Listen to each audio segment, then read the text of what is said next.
안녕하세요. 아이 좋아, 눈 좋아. B&B 강남 밝은 세상안과 나건우 원장입니다. 눈앞에 까만 먼지나 거미줄 같이 뭔가가 떠다니고 눈을 움직일 때마다 따라오는 증상, 바로 비문증인데요. 우리를 성가시게 하는 이 비문증은 왜 생기는지, 없어지진 않는지 지금부터 차근차근 알아보겠습니다.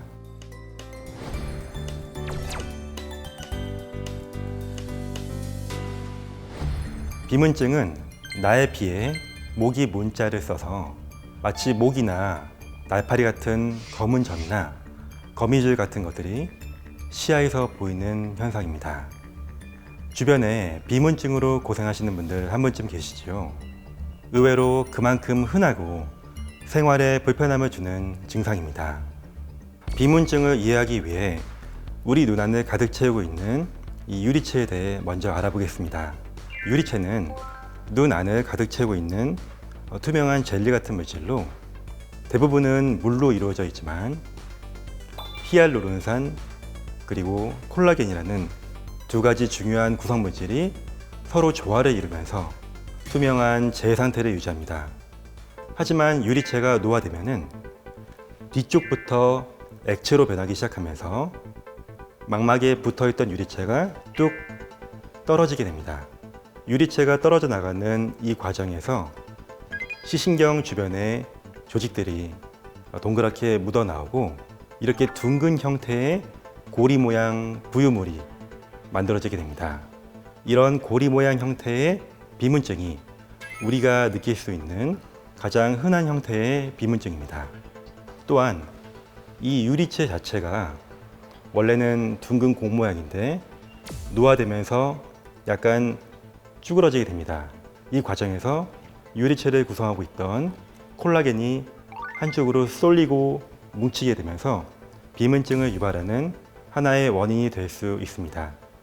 비문증은 40, 50대부터 주로 나타나지만 근시가 심한 분들은 비교적 젊은 나이에 발생할 수 있습니다. 백내장 수술을 받고 비문증이 생겼다는 분들이 간혹 있는데요.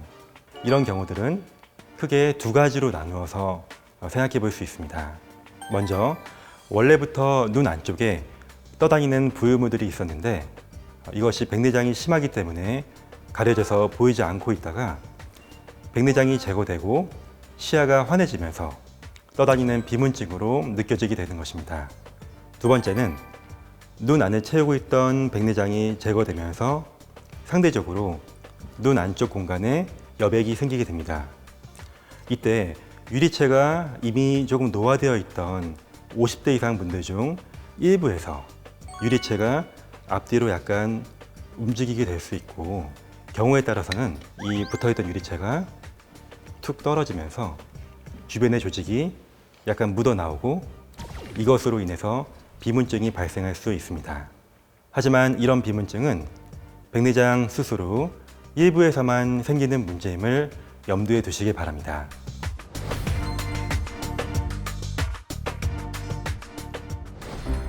우선 비문증은 시간이 경과하면서 조금씩 완화되는 경향이 있습니다. 먼저 비문증을 유발하는 눈 안의 부유물들이 시간이 지나면서 점차 앞쪽으로 이동하는 경향이 있고 따라서 뒤쪽의 망막과 멀어지게 되면서 비문증이 좀 덜 민감하게 느껴질 수 있습니다. 두 번째로는 뇌 적응이라는 것이 있는데요. 말 그대로 우리의 뇌가 차츰 떠다니는 부유물에 적응을 하게 되면서 우리의 의식 속에서 점차 옅어지게 되는 것입니다. 아까 비문증이 발생할 때 망막에 붙어있던 유리체가 툭 떨어진다고 말씀드렸죠. 이때 드물게 망막신경에 장력이 가해지거나 망막신경을 붙잡고 떨어지면서 드물지만 망막이 찢어지는 열공이 발생할 수 있습니다. 이러한 망막 열공은 응급 상태이기 때문에 조기에 치료하지 않으면 망막 박리로 진행이 되어서 실명까지 갈 수 있는 아주 무서운 상태입니다. 따라서 일단 비문증을 느끼고 계시다면 안과에 오셔서 정밀하게 검진받으실 것을 권장드립니다. 오늘은 비문증에 대해 알아봤는데요. 비문증을 느끼고 계시다면 가볍게 생각하지 마시고 꼭 안과에 오셔서 검사를 받으시기 바랍니다. 오늘 내용이 유익했다면 좋아요와 구독, 알림 설정 부탁드립니다. 감사합니다.